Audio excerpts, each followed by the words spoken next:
Good morning, everyone. Thank you for joining us. I see people are still rolling in, so I will be admitting people from the waiting room as soon as I see them in there. Again, thanks for coming. I am Melissa DeSimone, the Executive Director of Michigan Lakes and Streams Association, and we're excited to have the opportunity today to follow up from our annual conference in the spring. We had the Michigan Department of Environment, Great Lakes and Energy, the Water Resources Division join us at our conference in April. And, you know, it was very well attended, lots of questions. And so they have taken some time to come back to join us again so that we can address some of the unanswered questions that we had back in April. So I'm very excited to have a wide representation of the Water Resources Division here today and want to thank them very much for joining us. I am going to let them introduce themselves quickly. They will tell you what programs they're with in the chat, and I will tell you their names here so that you will know if they're responding to you in the chat for a question that they are our representations from the Water Resources Division. So we have with us today Kevin Walters, Sarah Lesage, Eric Calabro, Lisa Huberty, Ann Garwood, Amanda Bosick, Eric Bacon, and Mark Huffsmith. So those are our representatives here today. Just a couple of housekeeping things before I turn it over to them. We do, you know, in Zoom, we do have this meeting set up so that we can see each other. I do see that everyone mostly is muted, which is a wonderful way to start. But then when we get to the point where we have question and answer, we will have two ways to do that. You can either type a question in the chat, and you can do that anytime during the presentation, and any one of the staff members may answer your question if they have an answer for you or address it later on in the presentation. Or, you know, when we have question and answer time, you can use the raise hand feature, and you can, you know, just speak your question. You can unmute yourself and speak your question. You will find the raise hand feature we discovered in a couple of different places. If you have an up-to-date Zoom, you could find it under reactions. There's a reaction button, and there's a long button at the bottom of that that says raise hand. You also can find raise hand. If you click on participants, it will allow you to raise your hand in that panel as well. And then to get to the chat, there is a chat bubble, and you can write things in there. And you can see that the staff has already started writing some things in so that you can see who's with us today. So without further ado, I will hand it over to the EGLE Water Resources Division staff. Thank you. Thanks, Melissa. I am sharing my screen here.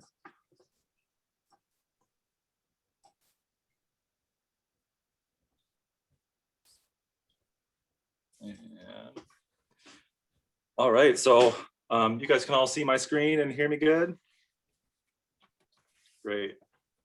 So my name is Eric Calabro. I'm in the Wetlands, Lakes, and Streams Unit in the Water Resources Division of the Michigan Department of Environment, Great Lakes, and Energy.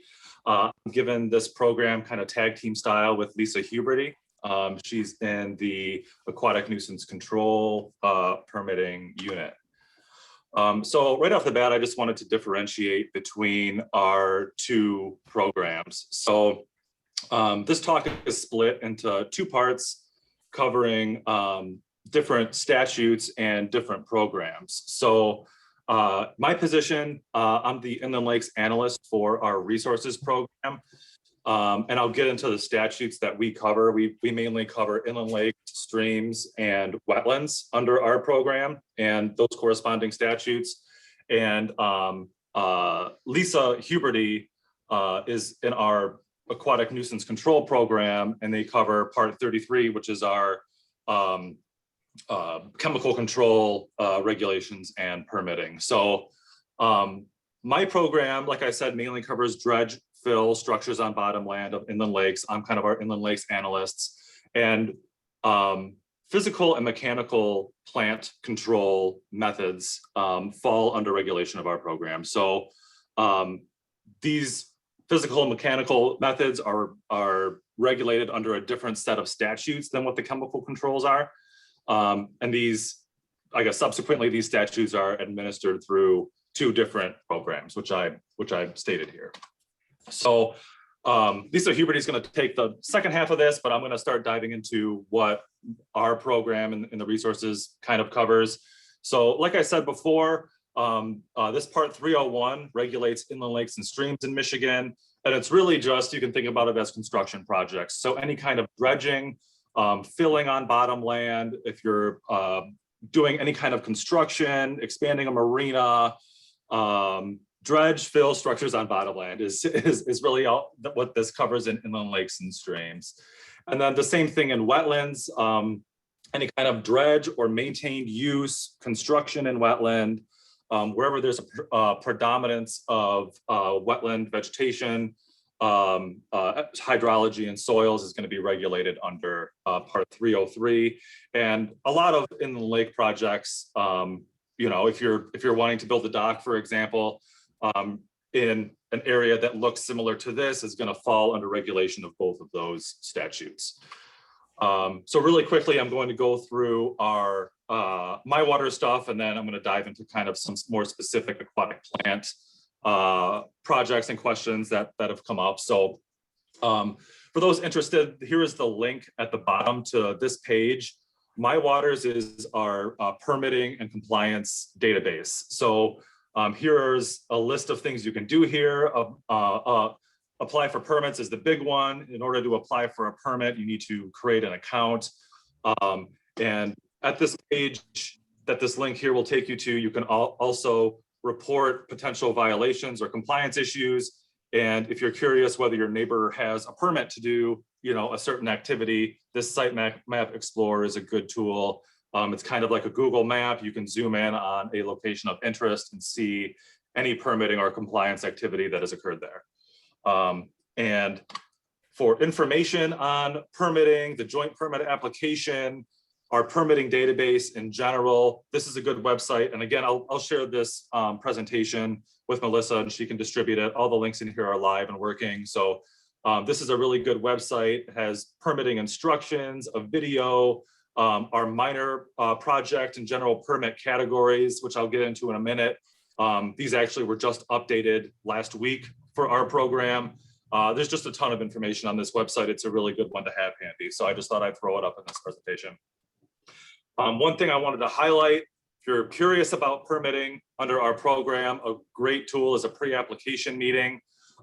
These are an opportunity to meet with our district permitting staff before submitting an application. So you can meet with them on site, or you can meet with them you know, remotely now, or, you know, in a district office potentially. And this is really a tool that you can talk through your proposed project early, you know, in order to, I guess, minimize costs, minimize delays, and you can get a written statement from them saying what's regulated, what's not, and you know, some tips on how to move forward. So it's a good tool to use. And the links to that are on that joint permit application website that I just put up earlier. So in Michigan, we have a tiered permitting system.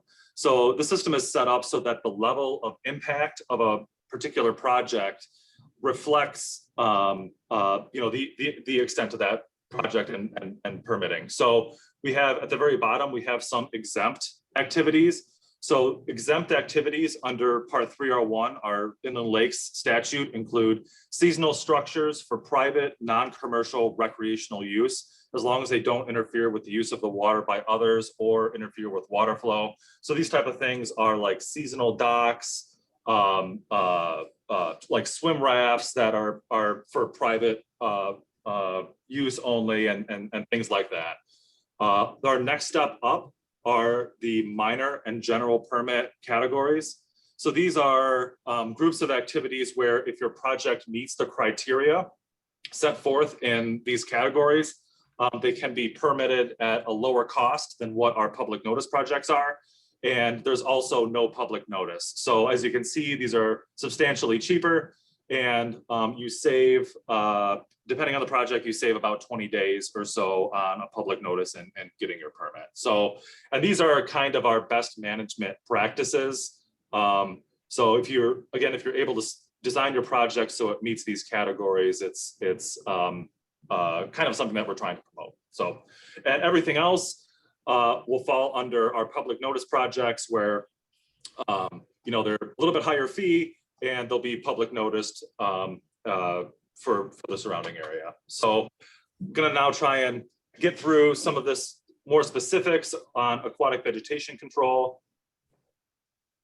And so in general, kind of our best management practices for aquatic vegetation control is protecting our native aquatic plants.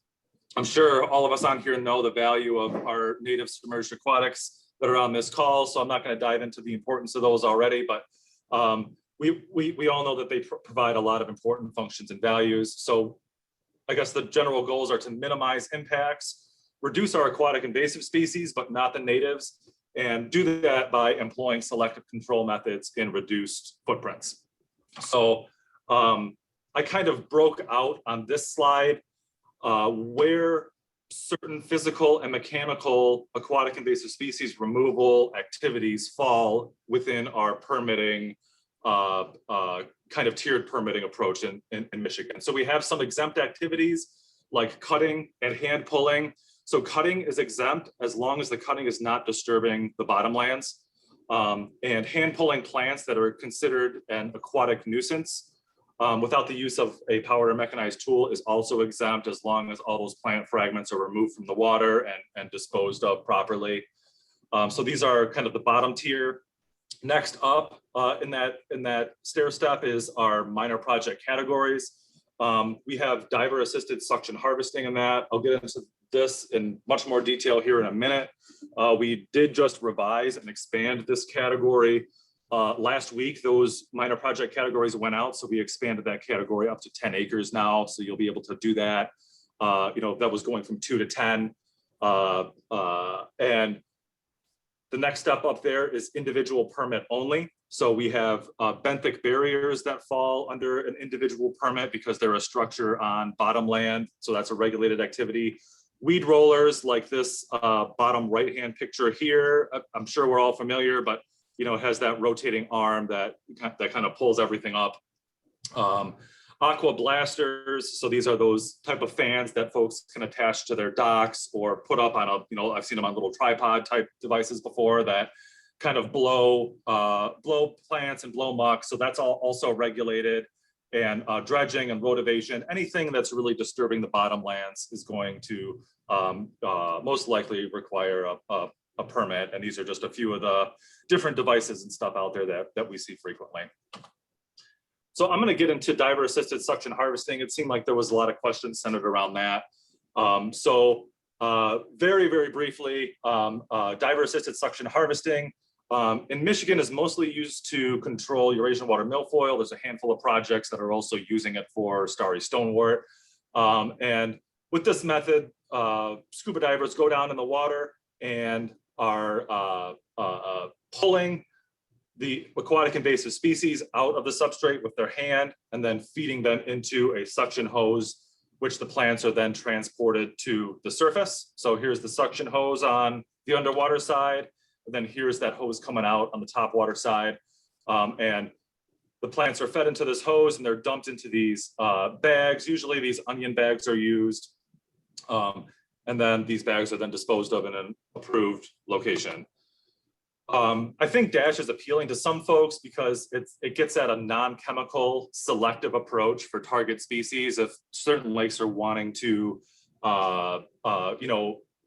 wean off of their chemical load or, find a more integrated approach to controlling their aquatic invasive species, I think DASH can be a good option and is appealing for those reasons. However, there is some potential harm if best management practices aren't followed in here. So spreading of plant fragments is a huge one.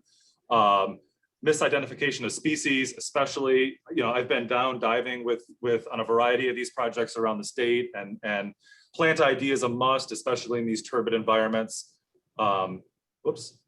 Turbidity is a huge, can be a huge issue if not properly controlled, along with some other factors there too. So right now I'm going to show some examples of what the department concerns are with spreading of plant fragments in relation to these DASH projects.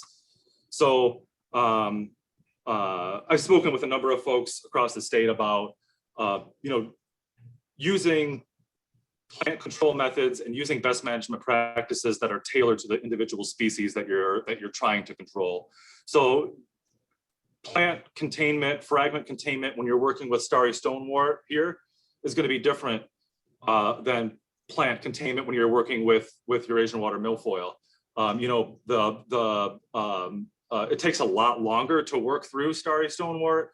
The bulbils and the nodes of Starry are much smaller. So these are reproductive structures of Starry Stonewort. Any node that breaks off Starry has the potential to start a whole new plant colony. Same thing with these bulbils, and these are just a few millimeters across. So it's 3 to 5 millimeters across for the bulbils, and less than that for the nodes. So containment is really important, and you can see here's somebody who used some standard onion bags that would be used for your Asian water milfoil for a Starry Stonewort, and you can see all of these bulbils hanging out. And you could only imagine the amount of bulbils that have fallen off during this process using this bagging method. So this would be by itself on its own, this would be kind of an inappropriate method to use. Most folks, well, really all folks that I'm aware of that are dashing for Starry Stonewort have a double bagging system where they're having a smaller size mesh encasing these type of onion bags to catch all of these bulbils and fragments to make sure that these nasty species don't spread throughout the lake. Turbidity curtains have been a requirement on these DASH projects for a while now. This is a picture of a turbidity curtain here that is supposed to be enclosing the entire work area of a project. And you can see this turbidity curtain wasn't properly placed. The curtains are supposed to be going from the top of the water all the way down through the water column and all the way down to the substrate to contain fragments. So you can see this is just one picture on one small location of this site, and you can see all these Eurasian water milfoil fragments floating out. So all of these fragments here are potentially new colonies that can start and spread wherever around the lake. So this is why these turbidity curtains and other methods of containment are really important. Another thing I want to talk about now, I've started in turbidity curtains, so is the turbidity itself.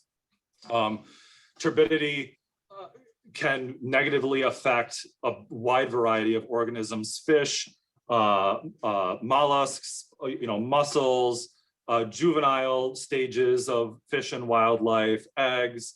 It can really alter and has the potential to smother early life stages of organisms as well as later life stages too. So it's really important to contain this turbidity.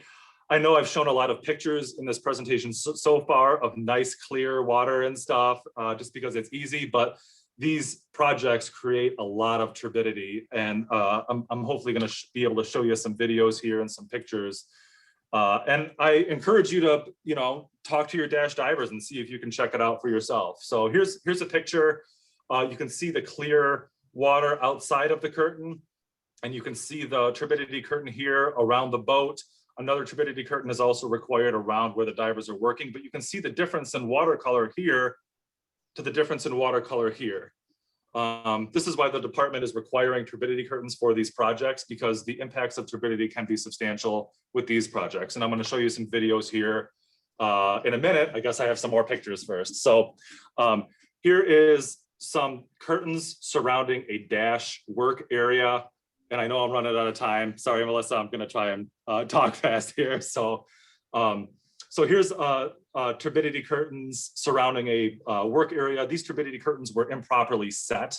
You can see the turbidity here outside of this curtain. And what's improper about these curtains is you can see, and in the last picture, it was around each corner, is this gap here. These curtains weren't connected. Each side was just kind of anchored by itself, and they weren't all the way put together. So you can see right here, flowing out is a bunch of fragments of Eurasian water milfoil just drifting out that open part of this curtain. So this is why we want to require this. This is a huge issue. We don't want a best management practice like DASH creating additional problems. And this is kind of shooting yourself in the foot a little bit. This is that same corner. I dove underwater to check out what was going on here. Here is one side of that square. Here is the other side right in that corner. And you can see there's a gap here. This is right where those plant fragments were flowing out of. And also another issue with this particular site was these curtains were 8 feet tall or so, and there was still another 4 feet or so to the bottom. So all of those fragments, all of that turbidity was leaking out. These curtains really weren't doing what they were meant to do when they were set up in this way. So I have some underwater video here. I'll make sure I'm not going to blare you guys out here. So of what this turbidity can look like. And this is just a small area. So here's the curtains here, and you can see these big plumes of turbidity flowing out of that one small area where that curtain was not attached to the bottom. So this is just one spot, but you can see that DASH activity does generate a large amount of turbidity that can rapidly spread throughout the lake and have negative impacts. Here's another example of fragments flowing out from an improperly placed curtain. So when I was diving this site, I spoke to the diver, the DASH diver, ahead of time, because the turbidity actually gets so bad when they're diving that I would be unable to record a video. So I kind of gave him the thumbs up to begin dashing this site. He hadn't pulled any when I started recording the video here. But I want you guys to notice, just in this video is less than 30 seconds long. I want you guys to try and pick out and notice the number of Eurasian water milfoil fragments that occur just in this period of time from him starting dash till the end of this video. There's a fair amount. So he's just beginning dashing right now. Sorry for the little delay here. So he's pulling up some Eurasian. And right here, you can see the fragments start flowing. There's one, there's another, there's 3 right there just in the first few seconds. And you can see the turbidity starting, and you can see all of the fragments here immediately starting to drift. And without curtains in place, again, you guys are, it's kind of like you're shooting yourself in the foot here. And I put this little graphic up because it has the potential to really blow fragments all across the lake. So DASH can be super effective if it's done at the correct sites. It's usually most effective in smaller, more localized areas, but if it's done right and BMPs are used, it's a great technique. And here are some of the BMPs that we try and integrate into our permitting process, with containing fragments that are appropriate containment for each species that you're trying to control. Turbidity curtains, leaving those curtains in until the sediment has settled so there's no impacts to aquatic organisms and water quality. Being able to identify species, potentially watch list species, or other invasives that might not look like Eurasian water milfoil, and removing fragments and decontaminating before leaving a site and entering a new water body. So really quickly, I know I'm over my 20 minutes here, so I'm going to try and get through some of these other permitting things. We did just revise our DASH permit minor project category. We expanded it out to 10 acres per lake per year. This is the link to the new permit categories. It'll take you right to it. And again, these went live last week. So we can talk a little bit more about it in the question and answer period here if you like, but I'm going to try and get through the rest of these slides. And you'll have this presentation to reference as well. This is what's now required when you're submitting a DASH application. We just really need to know where you want to dash, what you're dashing with, basically where and what you want to pull up. So locations and survey before you of the sites you're wanting to dash, along with some photographs of the plants. Again, like I mentioned earlier, shifting gears a little bit here, an individual permit is required for all of these other kind of familiar activities that we see sometimes around inland lakes. Benthic barriers would be an individual permit. Here's the aqua blasters, weed rollers, and rotivation. You know, many of these devices can have negative cumulative impacts, which is why they require a full permit review. They're all non-selective techniques. They can deposit fill in different areas. They can impact people's riparian rights as well as public trust, which is why a full review and an individual permit is required, and these aren't streamlined in any way. So I also quickly wanted to mention, you know, we often see projects that want to dredge large areas that look like this, you know, with lilies and floating leaf and emergent vegetation. We encourage folks to really look at feasible and prudent alternatives to dredging these areas, such as cutting or dock lengthening. In areas like this, both a 301 and 303 permit would be required in order to do work in areas like this.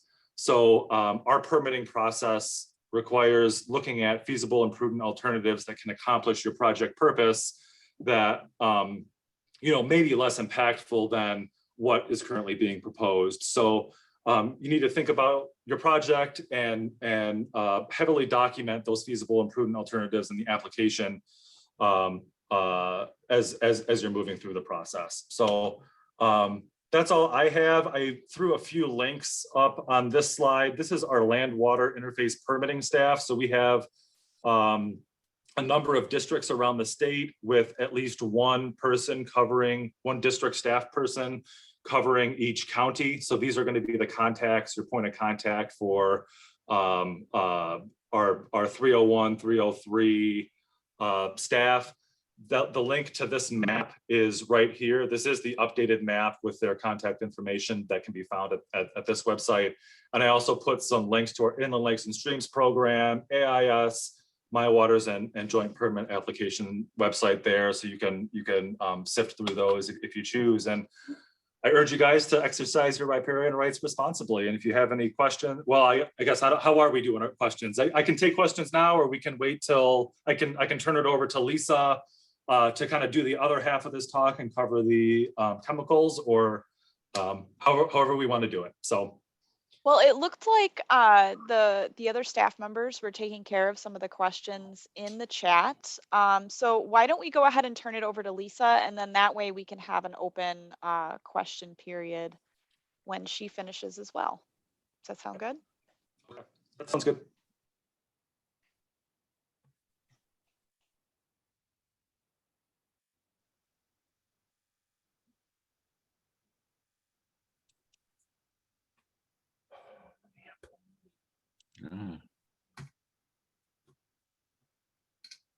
Hi, Lisa. I think you might need to unmute yourself. I'm sorry, everybody. Good morning. Good morning. My name is Lisa Huberty. I'm one of the staff members in the Aquatic Nuisance Control Program, and I'm joined this morning by our supervisor, Amanda Bosak, and my colleagues, Mark Huffsmith and Eric Bacon. And what I'd like to do is focus on 4 areas that our staff pulled from the list of questions that were submitted following the meeting between MLSA and the Water Resources Division. So I'd like to just touch briefly on the Aquatic Nuisance Control Permit review process, the new product review process, and the new COP, or conditions instituted on aquatic nuisance control permits in 2021. And then finally, I'd like to just wrap up briefly with the role of the Aquatic Nuisance Control Program in invasive species management in the state. So the Aquatic Nuisance Control Program under Part 33 regulates the chemical treatment of aquatic plants and algae with algicides and aquatic herbicides.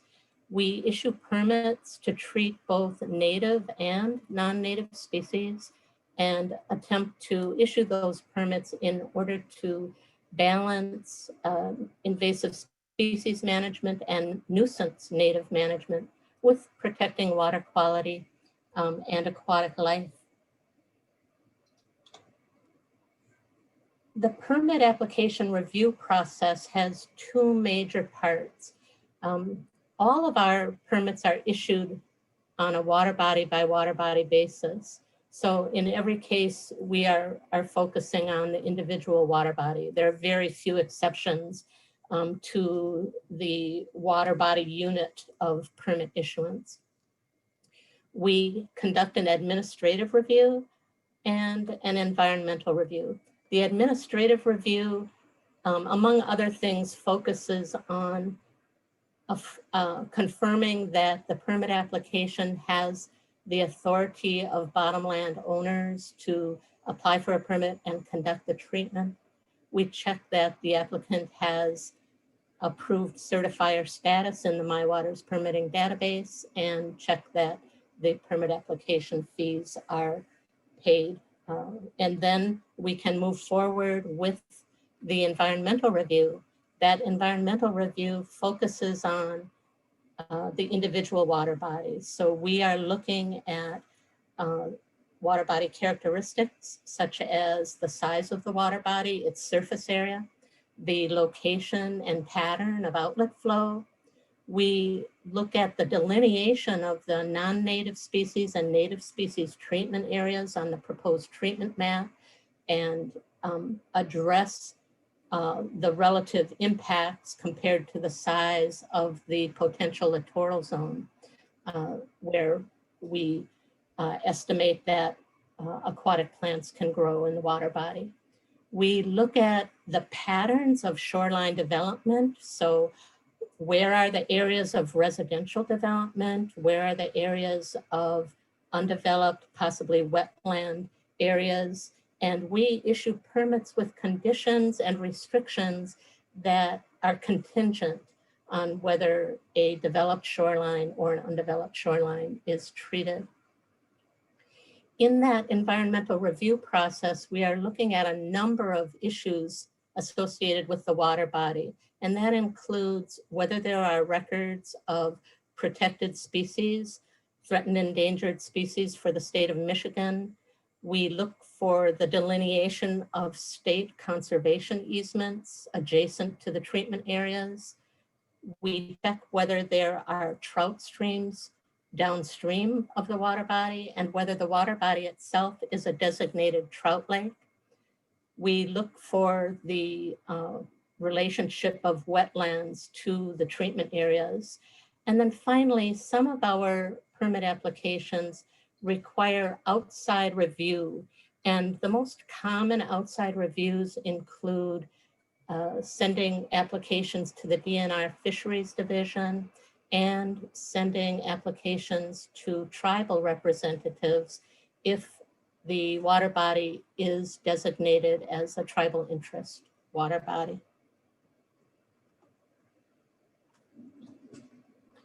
So some of the questions from the previous meeting addressed new product review.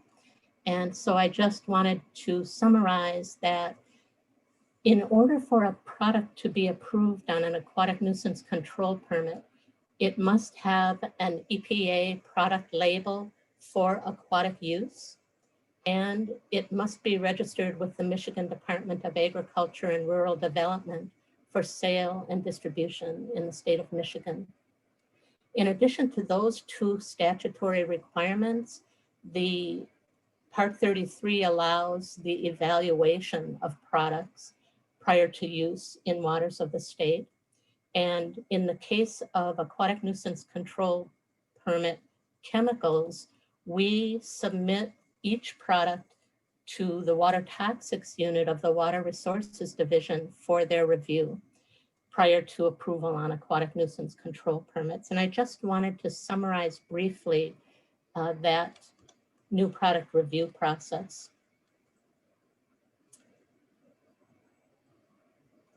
Typically, the aquatic nuisance control new product approval coordinator, which currently is myself, interacts with the representative of the product, and we request 3 documents at the get-go: the EPA product label, the safety data sheet, and the confidential statement of formula.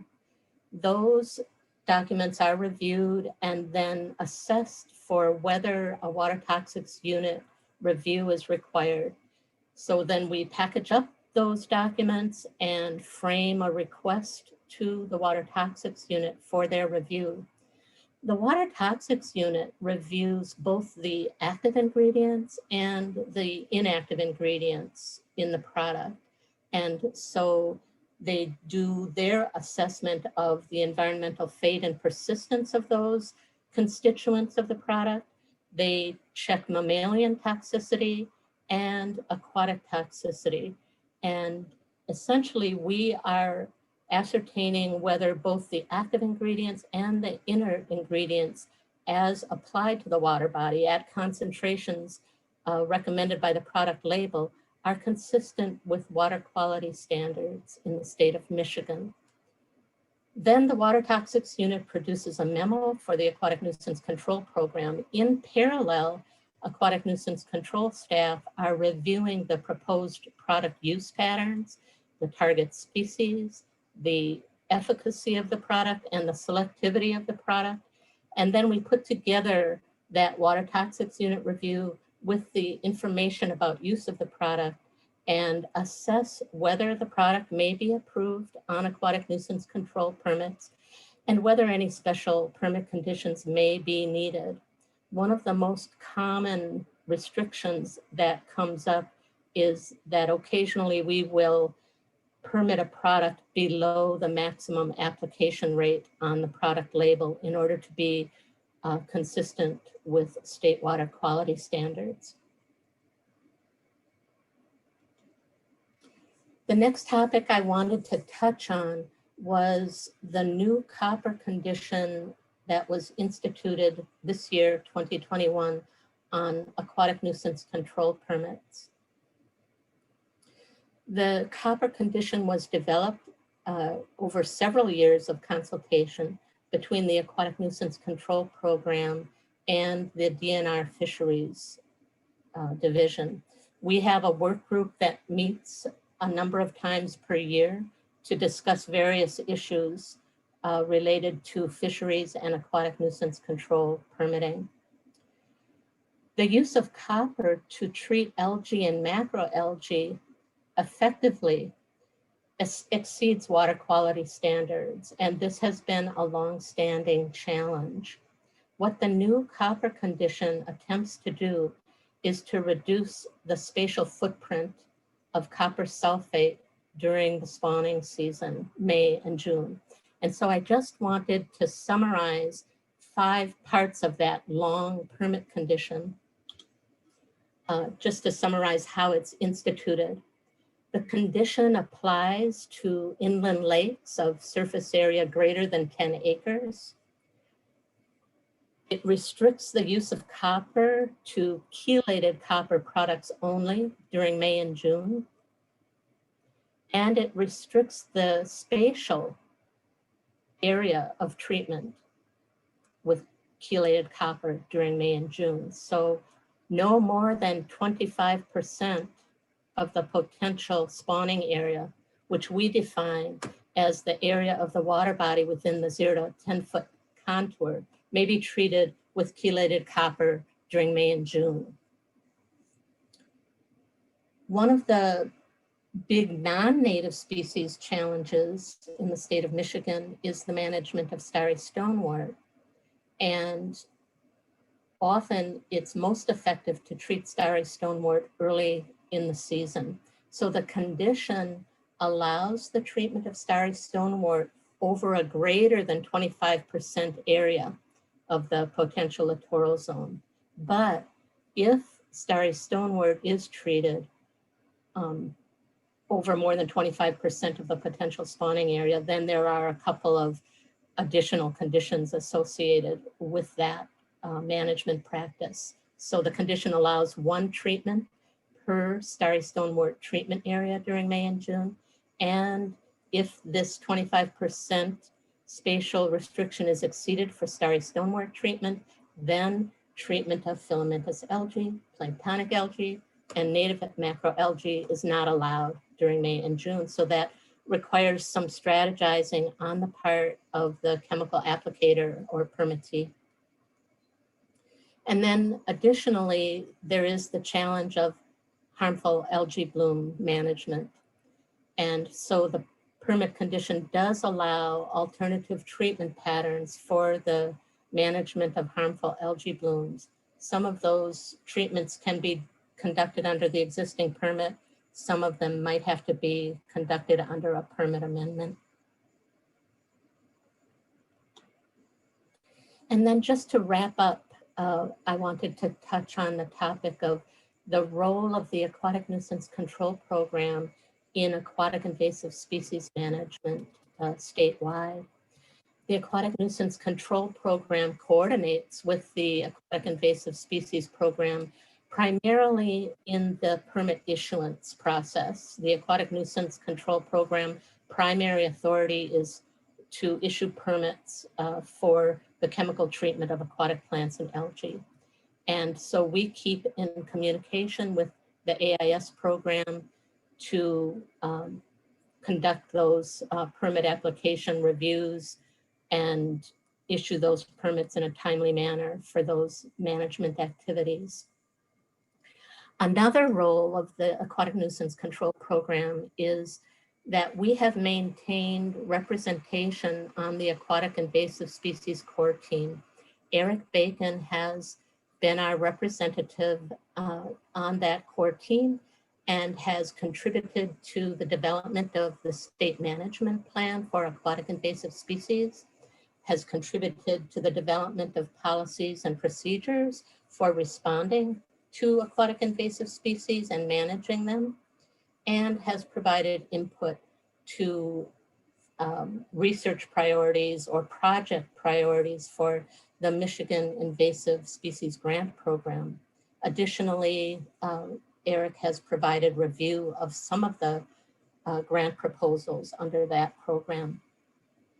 And then finally, the Aquatic Nuisance Control Program provides assistance in education and outreach by responding to telephone inquiries and sharing information in the field regarding watch species and best management practices and other resources that are made available in the Aquatic Invasive Species Program for non-native species management. So with that very brief set of bulleted points, then I would be glad to participate in answering any questions that our participants have.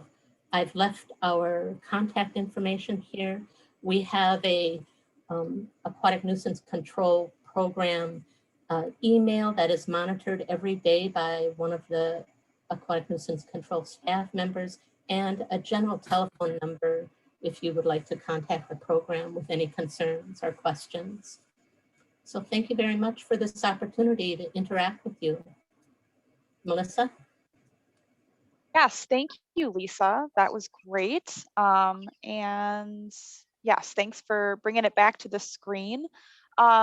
Okay, so now would be the time where, any general questions we might have, we can either type in the chat and I can help to get those questions to the EGLE staff, or if you would like to use the raise hand feature, and then, I can call on you and you can unmute to ask any questions that you might have. We do have one question in the chat, so I'll kick it off with that while people are thinking about what they would like to say. The question is there a way And it looks like Amanda just got back to this question, but is there a way for the public to inquire on the status of the evaluation of a new aquatic treatment product? And Amanda did respond that they should email that EGLE email address for the Aquatic Nuisance Control Program. So any other questions? Don't be shy. That's what we're here for.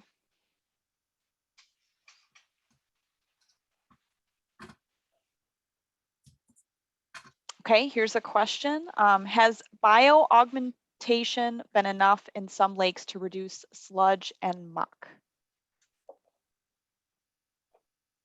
Yeah, so that's regulated by Dennis Bush's group. So that's a Rule 97 is what's required with that. If you're looking at effectiveness, I'm not aware of any data showing that bio-augmentation is effective, if I'm completely honest. There's been some recent work on the west side of Michigan on a handful of lakes done by GVSU and Michigan State University Extension, where they tested some of the muck pellets, and there was no data in that paper showing that they were effective at all. And stand by for an article in the Riparian about that as well, because I was at the same Awesome. meeting where we learned about that. Yep. Actually, I thought in one of the lakes, the muck actually increased as a result of. It was quite startling, I felt. So. Yep. But I'd like to say that's not regulated under our program. So that's a Rule 97 that comes out of our water toxics unit, and Dennis Bush is the contact. Okay, so we had another question here. EGLE approved a 200 or 120-foot boardwalk on Pleasant Lake through a runoff area. This person was surprised. They thought that kind of project would not be approved. So I guess they're concerned about why a project like that would be approved. So EGLE approved 120-foot boardwalk through a runoff area. So I'm not familiar with the details of the specific project. So I work statewide, and my main role is providing technical support and assistance to our district permitting staff. So I'm not involved in any project. What I would recommend, I guess I'm involved in a lot of projects, but I wasn't involved in this project specifically. So I would recommend contacting that district staff person for the county. They'd be able to provide details on why that was permitted. We do regularly permit boardwalks. We actually have there's a minor project category for boardwalks in order for folks to exercise their riparian rights in order to access water body. So if somebody, say, has wetland front property, or they're living on a lake, but there's a large section of lily pads or bulrush or cattails or something that they want to get through in order to access that, we do issue boardwalks, and you can check our minor project categories. If they meet the category, I believe it's like 4 feet wide, and there's a bunch of different criteria, but that's kind of a best management practice to get through those wetland areas to access and exercise riparian rights. So something like that, it would be better than dredging, or would be a good alternative. But yeah, again, I'd recommend contacting our district permitting staff. I'm not familiar with this specific file. Okay, so then we had another question about the effectiveness of laminar flow aeration, if anyone has any insight into that.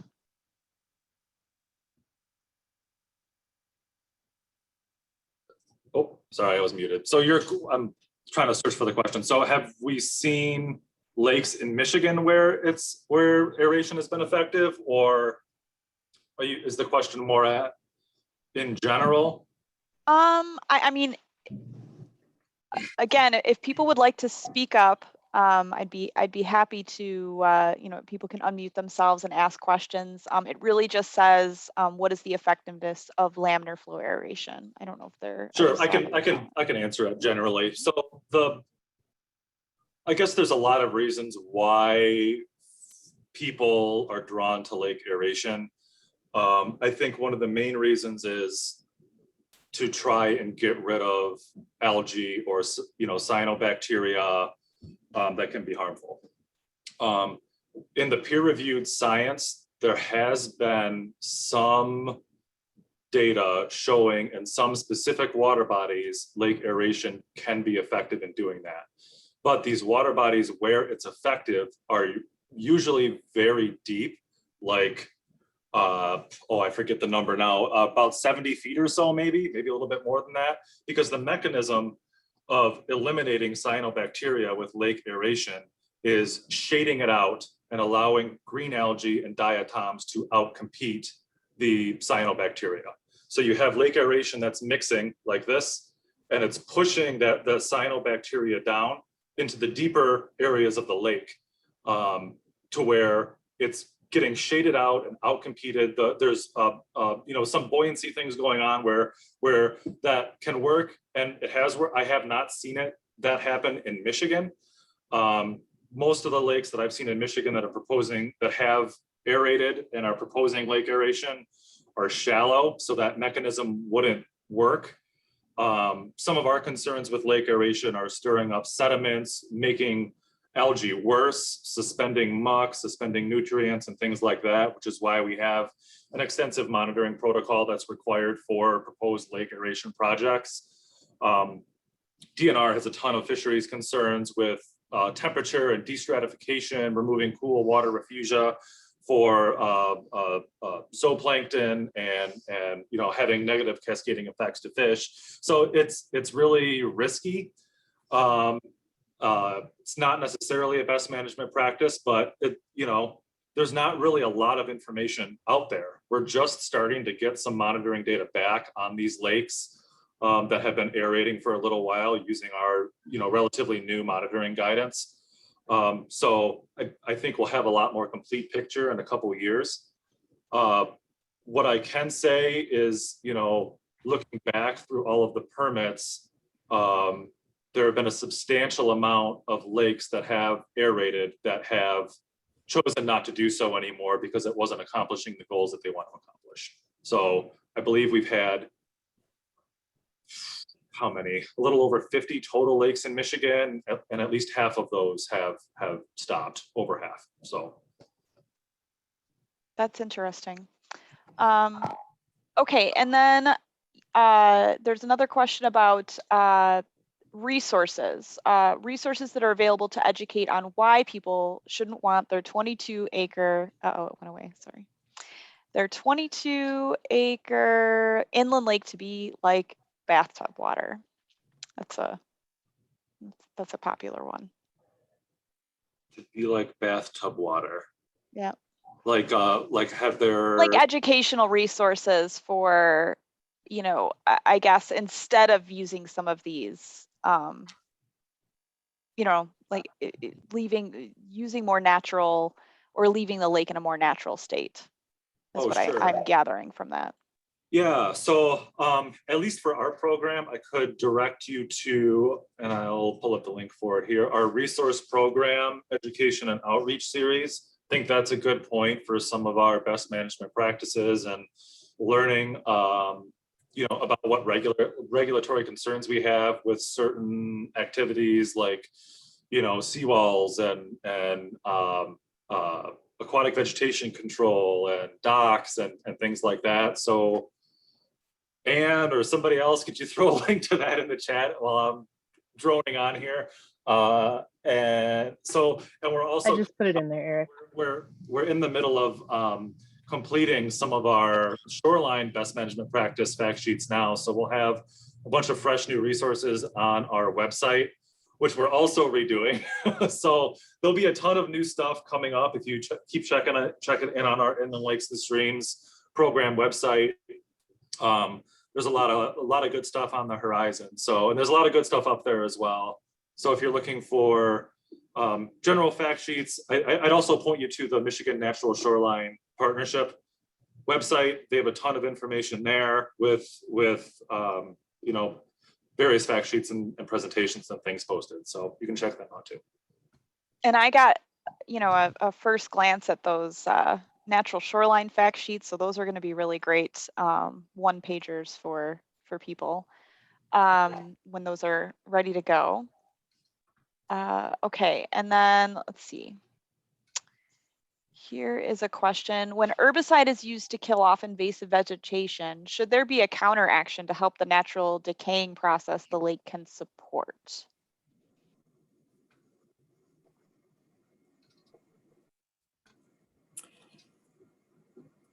So the Aquatic Nuisance Control Program doesn't have authority to make such a requirement.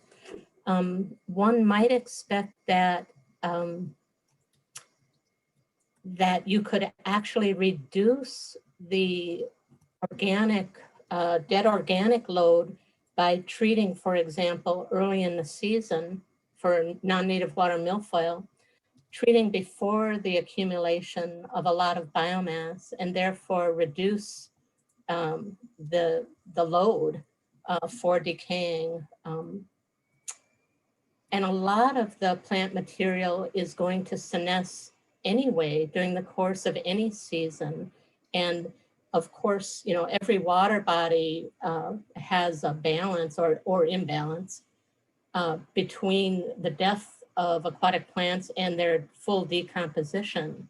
So when we have discussed this, we haven't really seen that the herbicide treatment necessarily creates any greater organic load than allowing plants to grow and top out and fill the full aquatic volume, and then senesce and die at the end of the season. So we haven't really, we don't have authority to incorporate any requirements, and we don't provide best management on that topic. Well, thank you for that explanation, because I think that helps as well.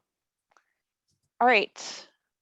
Anyone interested in speaking up and asking any additional questions? You must have done such a great job addressing all the points in the questions from the first session.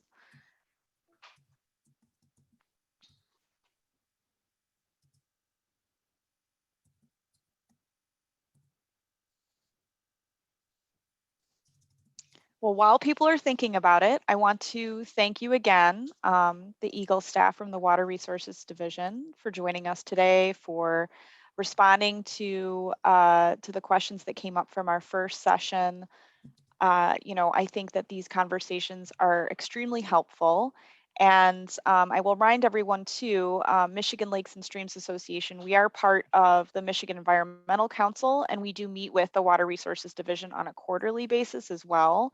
So if there are additional questions that you have that you would like us to bring up that come to you later on, we can bring those up at those quarterly meetings. And the staff has provided their contact information as well, so you can reach out to them directly to ask questions about specific situations on lakes or for projects that you're seeing.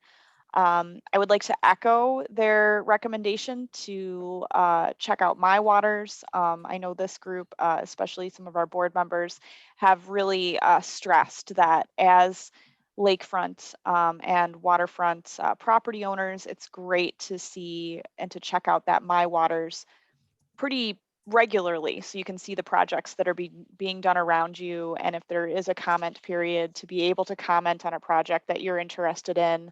For example, there's one that's hit the news in Long Lake and Traverse County about a project that has gotten a lot of attention.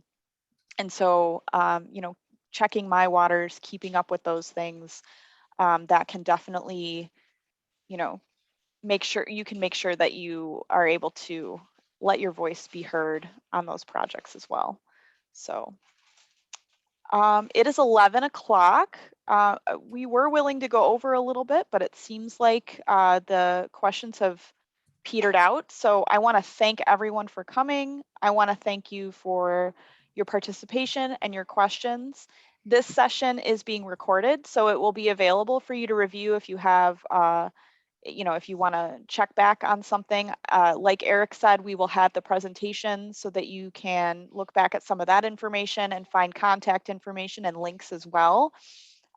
So yes, again, thank you. And we look forward to more collaboration in the future. So hope everyone has a wonderful rest of your day. Thanks, everyone. Appreciate it. Yes, thank you, Eric. Thank you, Lisa. Thank you, staff. Thanks, Anne. Thank you, everybody. Thanks, everyone. Have a good day. Thanks, Amanda. You too.